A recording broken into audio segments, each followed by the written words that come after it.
Okay, so in response to that, first of all, I think that providing the whole private funding that's subsidized by the government is acknowledging that there's a flaw in the law.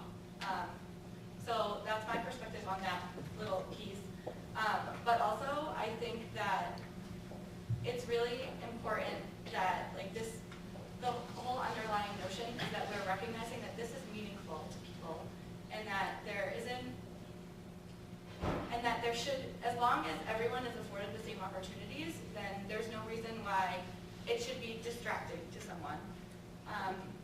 Even if it is, then the person who is distracted has every right to acknowledge their belief or non-belief in whatever or whomever. So that's my piece on that. Thank you. Actually, I'm planning to actually direct the follow-up question to you. So, so continuing on to the next question, and I really was actually going to give it to you, Ryan. The next question that was provided actually is related to this, and it says the following: France has been moving towards a ban on the Muslim burqa in public places, so beyond the school system. And some have cited that they are marks of gender inequality, and that they can risk safety when public identification is more difficult. Should the government ever be able to ban or limit religious traditions, even if they conflict with other issues such as human rights? And so, Ryan, as the member, and I want to welcome you. I'm glad that you're here from sort of a political part. I'd like to actually direct that to you, as a policy, and please do follow up on the previous with regard to government. Okay. Yeah. I'm gonna try and speak. I'm one representative who's not from a religious group here, so I'm gonna try and keep my own personal views on religion out. I speak from a public policy perspective and from a political perspective. Also, as a disclaimer, I am a fair weather Catholic, so my religious views are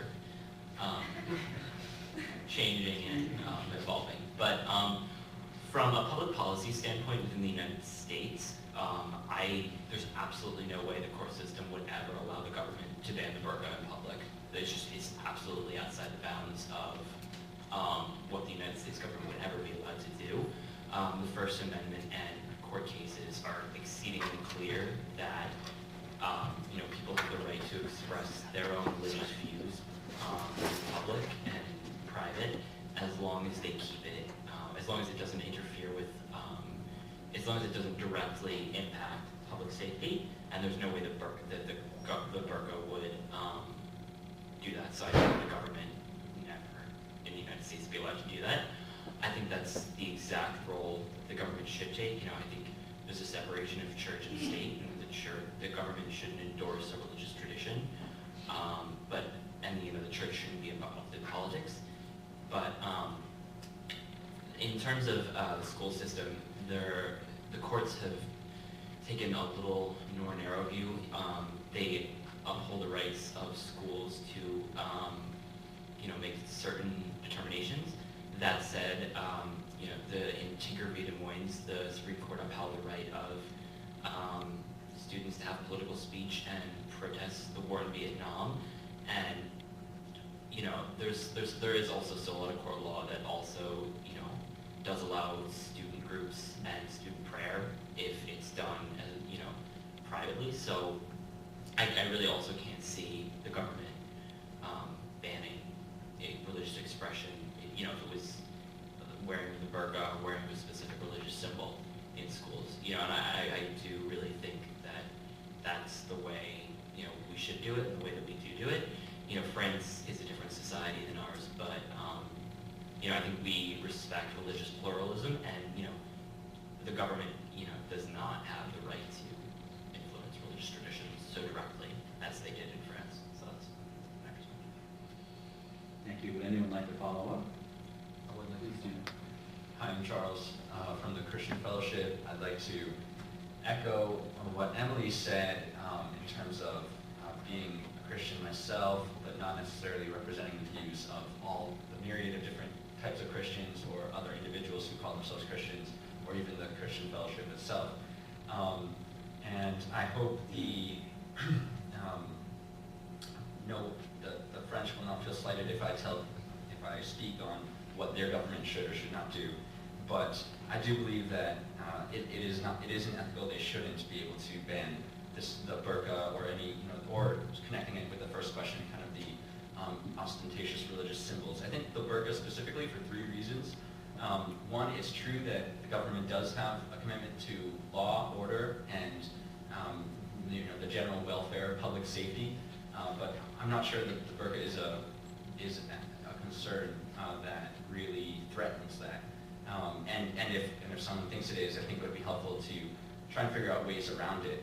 For instance, one great example of where you can find ways around something like this is Sikhs. In the Sikh religion, I believe men are required to wear these knives on their side to represent their commitment to helping the poor. And that was obviously a security hazard in public schools, carrying a large knife. But what they were able to do was they were able to sew these knives shut so much so that it can't be drawn. And so in that way there was a compromise between something that was a religious commitment as well as a potential safety hazard. Secondly, to answer the question of whether or not the burqa is gender perverse, and if the government should be banning it because it is gender perverse, I would say that's very tricky to do, and I'd say the government shouldn't be the one deciding what is and isn't gender perverse. For instance, some in Western society would consider Playboy gender perverse, but I don't think the government should say that we can't have Playboy or that Playboy can't exist. Yeah, I think that's maybe more of a role that society should play, and religions, and say what is gender perverse? What are our gender norms? These questions I think are more for society as opposed to being mandated from the government. And then just thirdly, I think that the specific law, I don't know all the details, but it seems like it is coming out of some type of xenophobia, specifically against in France, specifically against the Arab immigrants, and against kind of changing the way things have always been. And so I wonder if this isn't a question of really safety or religious freedom as much as xenophobia. Thank you. The next question that I have regards U.S. law as U.S. law. This time it is regarding children's safety. Parents are legally responsible caretakers and could go to prison for refusing medical treatment for children on religious grounds. Should parents have the right to refuse treatment based on religious belief, or should medical treatment be compulsory no matter what? Ibraham, we haven't heard from you. Yeah, sure. Can I just get a couple words in about the burqa, please? Oh, considering please, absolutely. You should always jump in. Yeah. All right. So I think from the original question that regarded morality, we jumped straight into the Bill of Rights, and although the Bill of Rights are very, sacrosanct to us, to the French, I'm not sure how important they are. Although they do have, their own Declaration of the Rights of Man and Citizen, which they passed in 1798 after the French Revolution. In terms of my personal opinion and what I want to say on behalf of the Muslim Student Association, not necessarily on behalf of the 1.5 billion Muslims out there, I would like to say that most of our morals are based off of Islamic sayings, rulings, scripture. And that mostly takes into consideration the Quran and Hadith. The Hadith are the words and actions of the Prophet Muhammad. So in regards to the burqa, believe it or not, the Prophet Muhammad lived in Mecca for 13 years under the rule of another government. And so he complied with what they said. And he told us that, whatever laws, you have to follow, you must follow them. Of course, that's without an Islamic state. So based off of that, I think it's moral for us to follow it. Now, whether the law itself is moral, I don't know where to start in regards to arguing that it's not. Considering the freedom of religion is inherent and it's explicit in the French Constitution. And there's just a few words that President Obama said about this that I'd like to read.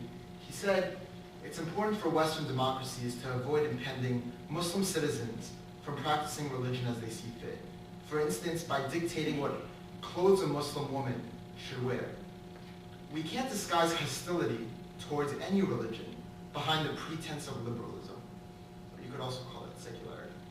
Now, I think that speaks to what Charles said about how there's a hostility to the immigrants that are coming from Algeria and other former French colonies.